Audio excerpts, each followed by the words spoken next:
이걸 바꾼 게 2013년 대기업 SI 공공시장 참여 금지 후 바뀌었습니다. 학력에서 실무 위주로 바뀌기 시작했어요. 채용 기준이 바뀌기 시작합니다.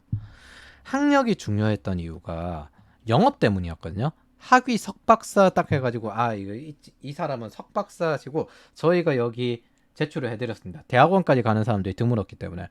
지금도 똑같은데 공공 SI는 석박사를 가지고 프로젝트 수주를 하는 겁니다. 석박사 논문이라는 게 이과 사업 보고서거든요. 여러분들이 학교 이런 거 따지는데 박사는 있잖아요. SCI급 논문을 쓴 사람을 뜻해요.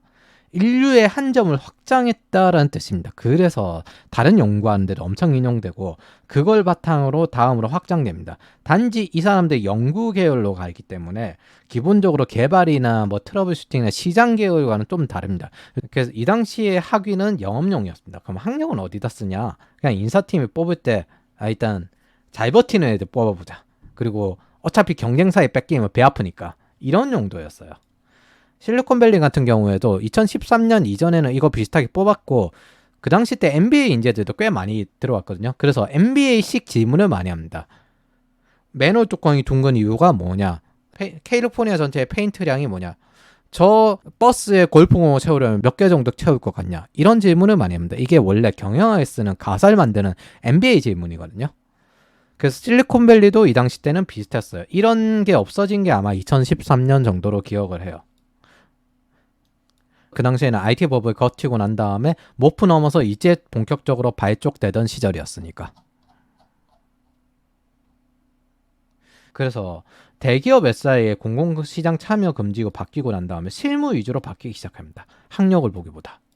이런 변화가 제일 빠른 게 삼성이에요. 실무 위주 영향력을 키웠어요. 원래 삼성이 인적성 도입하고 난 다음에 다른 회사들이 전부 인적성 도입하는 것처럼 삼성이 뭔가를 바꾸면 다른 회사도 계속 바꿉니다. 근데 삼성처럼 바꿀 수 있는 회사가 무겁고 느리지만은 확실하게 바꿀 수 있는 회사가 없어요. 대부분 삼성 따라해서 직무 위주 평가 이런 식으로 하다가 다시 되돌아왔어요. 노조 반발에서부터 직원들 반발 어마어마하게 생기니까 다시 되돌아왔어요.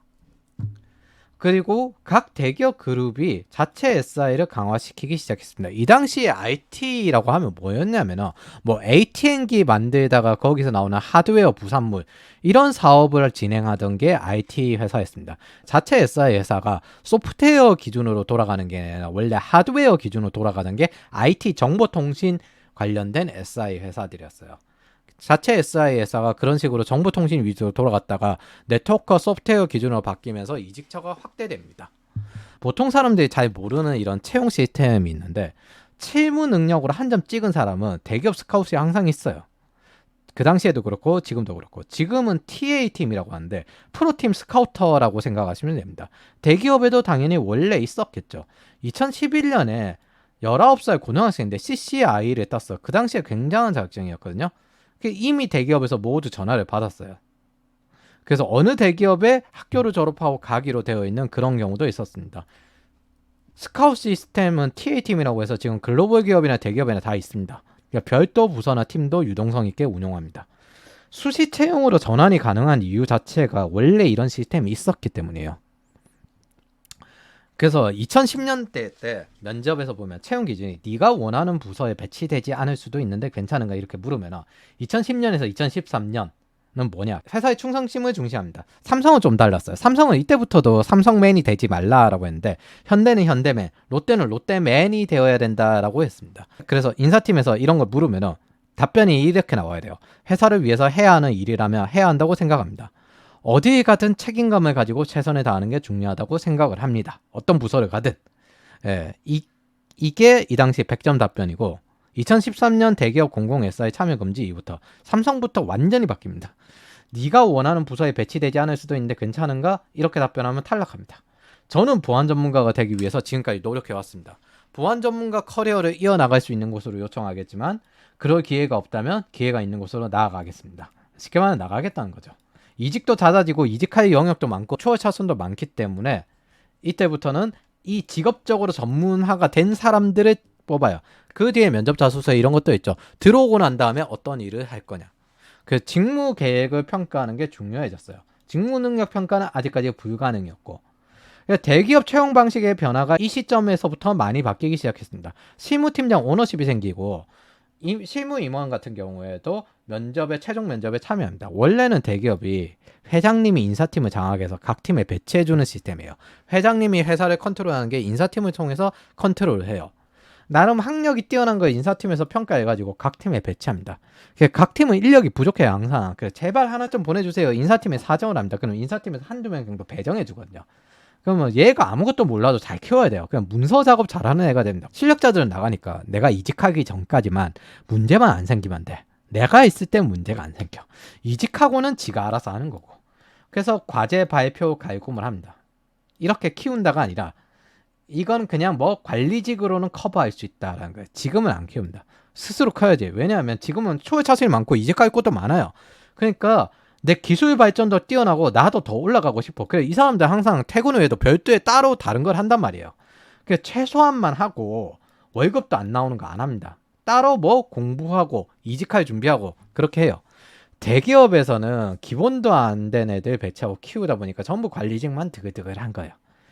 이제 관리직이 살아남는 길이 있죠. 영업을 잘 뛰어야 됩니다. 이직이 늘어나면서부터 팀이 전형적으로 붕괴하는 시스템이 이겁니다. 실력이 부족한 애들이 오고 걔네들의 일을 떠받아서 가르치거나 뭔가를 해야 되면 이직을 합니다. 자기도 커야 되는데 나도 추월 자신이 많고 나도 공부해가지고 올라갈 길이 많아. 근데 뭐 나와가지고 여기에 발목 잡히고 있어. 그렇게 팀이 붕괴를 해요. 실력 없는 애들이 들어오는 게 제일 커요. 그럼 실무팀도 필요하잖아요. 실무팀이 필요하면 어떡하냐. 예시를 들어드릴게요. 예를 들어 해킹팀 같은 거 리더를 영입을 해요.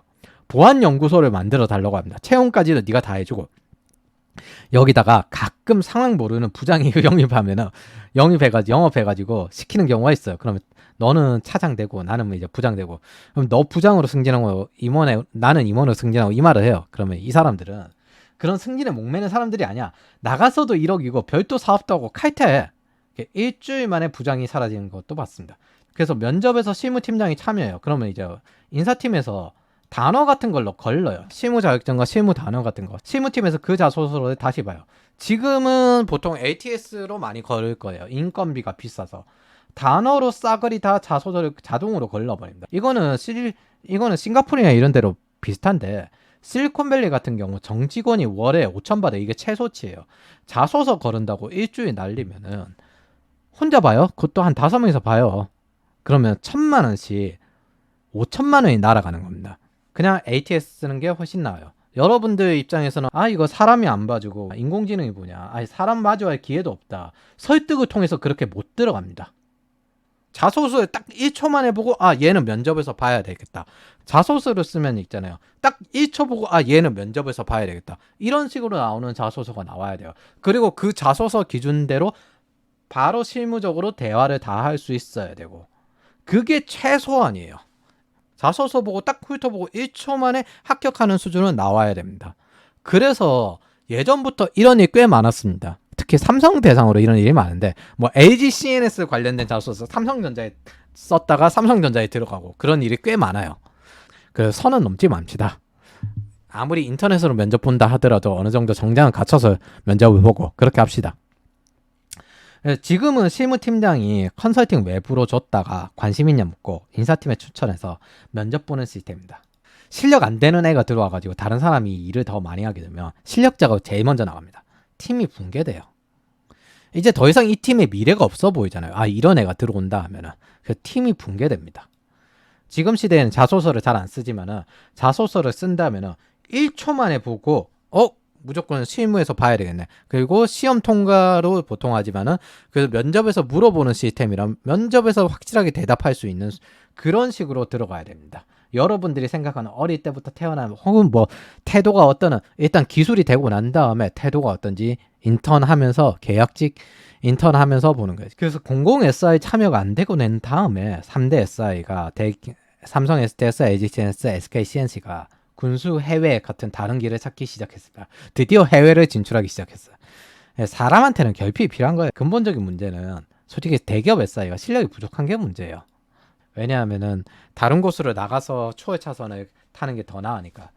저는 엉뚱한 거 하지 말고 스마트 팩토리 군수 이런 대기업으로만 할 수 있는 거 하자. 제조업 B2B 이런 거 하자. 이 말을 하고 싶습니다. 그러면 이 당시에 대기업에도 연구소급 개발자, 완전 실력기업 개발자들이 있을 거잖아요. 이 사람들이 모바일 스마트폰 시대에 맞춰서 창업을 시작합니다. 그게 지금 현재 원래 워터폴 산업계에 SI만 있었던 시절에 테크 기업이 나온 겁니다. 야, 너네가 메가존 같은 경우 예전에 있었대. 클라우드 한다고 하니까 너네 이쪽 기업인데 너네가 여기 대기업 SI랑 경쟁이 되겠냐 맨날 물었어요. 아니 산업계가 다르다고. 산업계가 새로운 업계가 탄생하고 새로운 산업계가 탄생하고 그게 기존에 고착하게 된 방법을 졸업하게 만들고 일자리를 늘리고 젊은 사람들 미래 세대들에겐 새로운 추월 차선을 만들 수 있는 길이었습니다. 그 시작점이 이 사람들이 했어요. 그 대기업 연구소도 똑같이 이 사람들 실력자인데 5년 동안 거의 회사에 침낭 가지고 자는 시대였어요. IT만 그런 게 아니라 거의 모든 분야가 비슷했습니다. 그래서 이 사람들은 어떤 사람들이냐? 퇴직해요. 퇴직하고도 돈이 남아. 한 번도 안 썼으니까. 그래서 일을 안 하고 나는 일하고 싶지 않다 하면서 공부만 하러 돌아다녀요. 이 사람들 중에 그런 사람들 간간히 있었어요. 새로운 게임 체인저 언어를 만들겠다. 이게 무슨 뜻이다? 여러분들이 컴파일러 만들기 같은 걸 절절 맬 때 이 사람들은 그게 충분히 가능하던 사람인데 어떤 철학으로 만들어야 잘 팔리는지 모르던 사람들이라는 거죠. 이런 사람들이 꽤 있었습니다. 실적 능력이 있는데 대기업에서 버티겠다. 스펙 대신 스토리를 많이 쌓는 사람들이었어요. 동시에 스펙도 있는 사람들도 많았고요. 이런 사람들이 전설이 됐습니다. 인생 황금기를 투자를 한 거죠. 제가 이때 느낀 게 리얼머니가 진짜 중요하구나.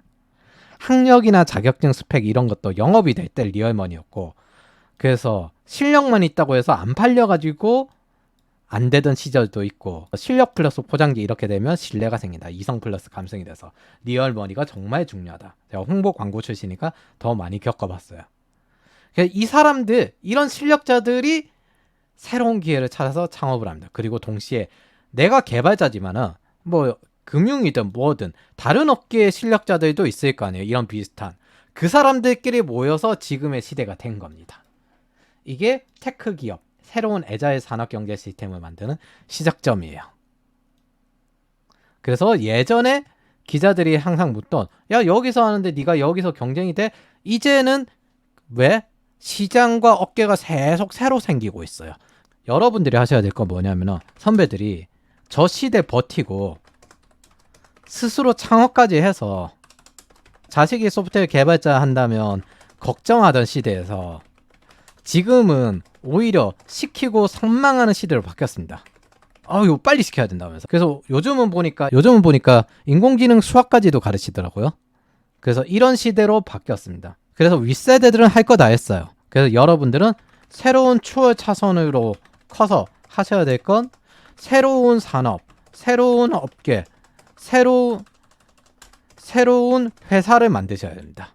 즉 이게 다시 또 다음 세대의 추월 차선이 될 겁니다. 그러니까 이제 여러분들은 이 방향으로 노력을 하시고 지원을 하셔야 됩니다. 언젠가 여러분은 싫든 좋든 간에 평생 경영과 투자를 하셔야 돼요. 그래서 제가 잡은 게 글로벌 커리어 그리고 C레벨 그리고 사업가 즉 사업가형 투자자가 되라는 뜻입니다. C레벨 같은 경우에 역량이 있다 하더라도 내가 사업가처럼 고난의 길을 경험할 용기와 배짱이 없는 사람들도 있어요. 그런 사람들은 C레벨을 하는 거예요.